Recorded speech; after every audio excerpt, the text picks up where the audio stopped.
मध्ये जवळपास 8 ते 9 हे मुंबईचे लोक असायचे, महाराष्ट्राचे लोक असायचे. कुठे कमी पडतोय आम्ही? आम्ही विचारच करत नाही आहोत. आम्हाला महाराष्ट्र कसा घडवायचा आहे याचा आमचा विचारच संपलेला आहे. आमच्यावरती सरकार येत आहेत आणि लादतायत, वाटेल त्या गोष्टी रोज येत आहेत, नवीन कायदे करतायत, नवीन नियम करतायत. आम्हाला लक्ष द्यायला वेळ नाही. आम्ही गुंतलोय करमणुकीमध्ये. तुम्हा आम्हाला महाराष्ट्रातल्या या जनतेला सगळ्यांना मिळून तरुण आणि तरुणींना, नवीन येणाऱ्या लोकांना, मुलांना हा भविष्यातला महाराष्ट्र घडवायचा आहे. हा तुम्ही आम्हीच घडवायचा आहे. सरकारवरती अवलंबून राहून होणार नाही. आणि म्हणून मी आज एक नवीन योजना तुमच्यासमोर आज आणतोय. 2006 साली याच व्यासपीठावरती इथे उभं राहून मी म्हटलं होतं की मी महाराष्ट्राचा विकास आराखडा आणीन, महाराष्ट्राची मी ब्ल्यूप्रिंट आणीन. मग एका पत्रकार परिषदेत मला एका पत्रकाराने विचारलं ती तुमची ब्ल्यू फिल्म कधी येणार आहे? तर मी म्हटलं की मी ती आणली असतं बरं झालं असतं, त्यांनी किमान पाहिली तरी असती. पण त्या 2006 साली मी जेव्हा म्हटलं होतं मी महाराष्ट्राची ब्ल्यूप्रिंट आणीन, महाराष्ट्राचा विकास आराखडा आणीन, 2014ला आणला. 2006 ते 2014 महाराष्ट्रात जिथे जिथे मी गेलो, जिथे जिथे पत्रकार परिषदा झाल्या, सर्वजण कुत्सितपणे मला विचारायचे काय ते ब्ल्यूप्रिंटचं काय झालं, कुठपर्यंत आलं, ते विकास आराखड्याचं काय झालं, कुठपर्यंत आलं. प्रत्येक पत्रकार परिषदेमध्ये असताना, चालू असताना किंवा नंतर हे प्रश्न असायचेच. जेव्हा आणली 2014, आज 2026, या क्षणापर्यंत मला कुठच्या पत्रकारांनी प्रश्न विचारलेला नाही त्या ब्ल्यूप्रिंटमध्ये आहे काय, कारण वाचलीच नाही. त्याला वाचण्यात इंटरेस्ट नव्हता, हिणवण्यात होता. असो, पण तो काळ लोटला गेला. आज जवळपास त्याही गोष्टीला आज 12 वर्ष होऊन गेली. अनेक तज्ञांना त्यावेळेला बरोबर घेतलं होतं, अनेक गोष्टी त्यामध्ये केल्या होत्या. गेल्या 10-12 वर्षामध्ये अनेक महाराष्ट्रही बदलला, खूप गोष्टी बदलल्या, विचारात महाराष्ट्र बदलला. आणि म्हणून मला असं वाटलं की काय करावं, कारण मी अनेकदा वाचत असतो वर्तमानपत्रांमध्ये, काही लेख येतात वर्तमानपत्रांमध्ये, अनेक चांगल्या सूचना येतात, अनेक काही नवीन गोष्टी निर्माण करण्यासाठीच्या गोष्टी येतात. आणि मग विचार केला की या सगळ्या गोष्टींसाठी एक कुठेतरी आपल्याला एक प्लॅटफॉर्म उभा करायला लागेल. या महाराष्ट्रामधली लोक, महाराष्ट्राच्या बाहेरची कोणी, की महाराष्ट्रामध्ये नेमकं काय व्हायला पाहिजे, महाराष्ट्रामध्ये नेमकं काय घडलं पाहिजे, महाराष्ट्रात ते नेमकं घडलं ते कसं घडलं पाहिजे,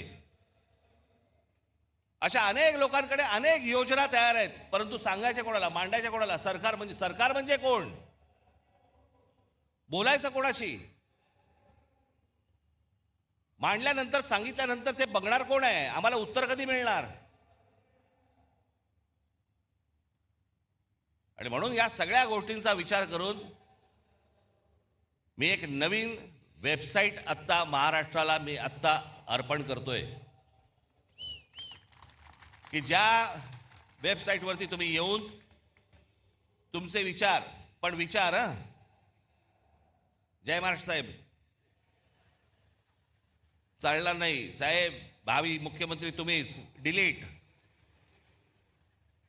असल्या कुठच्याही गोष्टींना त्या याच्यावरती स्थान नाही. नवा विचार करा. या मोबाईलच्या जोखडातनं बाहेर या, या करमणुकीच्या गटारगंगेतनं बाहेर या. हा तुम्हा आम्हालाच महाराष्ट्र उभा करावा लागेल, हा तुम्हा आम्हालाच महाराष्ट्र वाचवावा लागेल. आणि याच्यासाठीचं म्हणून हे पहिलं पाऊल आहे. म्हणून आज तुमच्या समोर महाराष्ट्र नेक्स्ट, महाराष्ट्र पुढचा मी तुमच्या समोर उभा करतोय. आता दाखवा रे.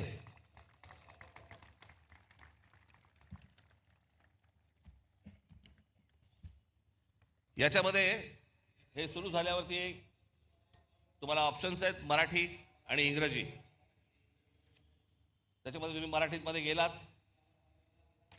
की त्याच्या बाजूला एक ऑडिओ फिल्म आहे. ही वेबसाईट कशी वापरायची, त्याच्यामध्ये आपल्या कल्पना नोंदवण्यासाठी म्हणून मी काही खाली विषय दिलेले आहेत. 27 विषय आहेत. ते 27 विषय फक्त मी तुम्हाला वाचून दाखवतो, ज्याच्यामध्ये ज्या ज्या आपल्या स्वतःच्या कल्पना असतील, ज्या काही नवीन आपल्याला निर्माण करायचं असेल, ते तुम्ही मांडू शकता. आपण म्हणजे आम्ही तुमच्यामधले आणि सरकारमधले फक्त वाहक असू, आणि सरकारकडनं ही गोष्ट कशी करून घ्यायची जर ती योग्य असेल, कारण हे पहिलं जाणार हे तज्ज्ञांकडे. त्या तज्ज्ञांच्या कमिटीकडनं ज्यावेळेला ते मंजूर होणार त्याच्यानंतर हे सरकारकडे जाणार.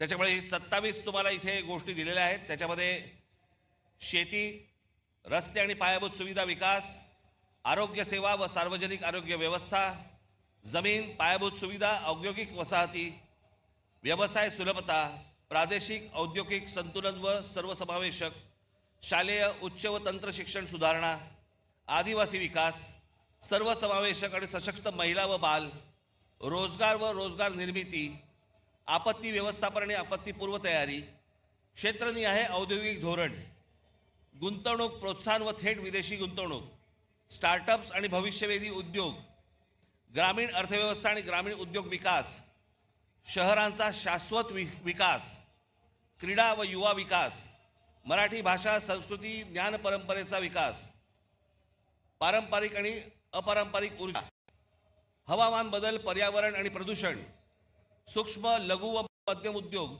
आणि विकास, औद्योगिक कायदे सुधारणा, शाश्वत हरित व पर्यावरणपूरक औद्योगिक विकास, सिंचन, जलव्यवस्थापन व जलसुरक्षा, समृद्ध स्वावलंबी आणि शाश्वत ग्राम विकास, पर्यटन विकास, कायदा आणि सुव्यवस्था. याच्यामध्ये तुम्ही आतमध्ये गेल्यानंतर आपली कल्पना इथे पुढे नोंदवायची तुम्हाला येईल. त्या प्रत्येक गोष्टीमध्ये 27 गोष्टीमध्ये त्याच्या उपशाखा आहेत. समजा तुम्ही रोजगार आणि रोजगार व रोजगार निर्मिती हा जर विषय घेतला तर त्याच्यामध्ये रोजगार विमुख कौशल्य प्रशिक्षण, उद्योजकता वगैरे वगैरे असे बरेच विषय त्याच्यामध्ये आहेत. ते झाल्यानंतर पुढे जेव्हा तुम्ही जाल त्याच्यानंतर तुम्ही तुमची कल्पना त्याच्यावरती नोंदवायची, आणि त्याच्या खाली गरज असल्यास तुम्हाला काही फाईल अपडेट करायची असेल, फोटो टाकायचा असेल त्याच्याबरोबर तुमच्या म्हणण्याला, तोही तुम्ही टाकू शकता.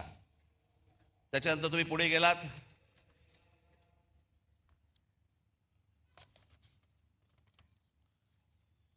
ती फाईल तुम्ही सबमिट केलीत की त्याच्यानंतर तुम्हाला मोबाईल नंबर येईल तुमचा, तो टाकायचा आहे. मोबाईल नंबर आल्यानंतर तुम्हाला एक OTP येईल तुमच्या मोबाईलवरती, तो भरायचा आहे. तो भरला की तुमचं संपूर्ण नाव, पत्ता आणि सर्व माहिती याच्यावरती द्यायची आहे. एक तुम्हाला सांगतो सर्वांना, आज तुम्ही इथे आहात, जे ऐकत आहात ते ऐकत आहात, टेलिव्हिजनवरती जे ऐकत असतील बघत असतील त्यांनाही माझं सांगणं आहे, तुम्ही सांगेपर्यंत तुमचं नाव आणि पत्ता आणि मोबाईल नंबर हा सरकारला दिला जाणार नाही. उद्या तुमची कल्पना जर समजा आवडली आणि त्याची जर समजा अंमलबजावणी करायची ठरली आणि त्यांनी विचारला हा माणूस कोण आहे, तुम्हाला विचारलं जाईल की तुमचं नाव आणि नंबर द्यायचं आहे का. त्याच्यामुळे ती गोष्ट गुपित राहील, पुढे जाणार नाही. त्याच्यानंतर ढकला. आज महाराष्ट्रामध्ये सगळ्याच गोष्टींची कमतरता आहे. कोणाला काही कळत नाही. जो येतोय कोणतरी येतो, नवा काहीतरी सांगतो, त्याच्याबरोबर कंत्राटदाराला कामं दिली जातात.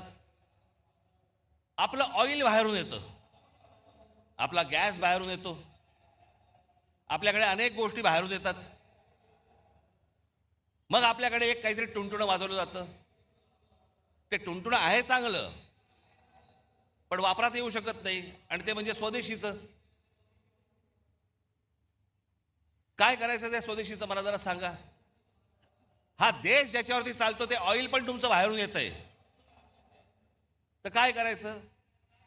मग यासाठी म्हणून ही शहरं उभी करताना, जसं आज दुबई आहे, अबुधाबी आहे, अनेक देश आहेत की ज्यांनी बाहेरचे मेंदू आणले. आज संपूर्ण दुबई जी उभी आहे हे कोण करते, अरब करतायत. अमेरिकन लोक आहेत, ब्रिटिश लोक आहेत, फ्रेंच लोक आहेत, अनेक लोक आहेत, जगभरातल्या लोकांचे मेंदू आणले आणि त्यांनी त्यांचं एक देश शहर उभं केलं. आमची शहरं का नाही उभी करतायत? आमच्या शहरांना उभं करण्यासाठी, आमच्याकडे चांगलं व्यवस्थापन होण्यासाठी, आमच्या भविष्यातल्या पिढ्यांना चांगलं आयुष्य जगण्यासाठी म्हणून आम्ही का नाही बाहेरून मेंदू आणत आहोत? कसली लाज वाटते? अहो, बाहेर जाऊन नुसते पैसे आणण्यापेक्षा बाहेर जाऊन जर मेंदू आणलेत तर ह्या महाराष्ट्राला उपयोगाचे आहेत. नुसते पैसे काय काय करायचे पैशांचं? ते पैसे टक्केवारीत संपणार, त्याने काहीही हाताला मिळणार नाही. आणि म्हणून मला असं वाटतं की आज सरकारकडनं आपण नुसते फक्त आशेने फक्त बघत राहायचं, हे काही मला आवडणारी गोष्ट नाही, मला ती आवडतही नाही आणि तुम्हालाही ती आवडता कामा नये. आणि म्हणून तुम्ही सगळेजण महाराष्ट्राचा विचार करायला लागा. तुमच्या ज्या कल्पना असतील, ज्या गोष्टी असतील त्या या आत्ता वेबसाईटवरती मांडा. या महाराष्ट्राला आकार देण्याचा एक उत्तम कार्य हे आपल्या हातून घडो, जेणेकरून या महाराष्ट्रासाठी ज्यांनी ज्यांनी खस्ता खाल्लेल्या आहेत त्यांनाही वरती आनंद मिळेल की माझी सर्व लोक महाराष्ट्राची हे महाराष्ट्र वाचवतायत, जगवतायत. याच्यासाठी सगळेजण तुम्ही कामाला लागावं अशी एक आशा अपेक्षा बाळगतो आणि आज आपण सर्वांची मी रजा घेतो. धन्यवाद. जय हिंद, जय महाराष्ट्र.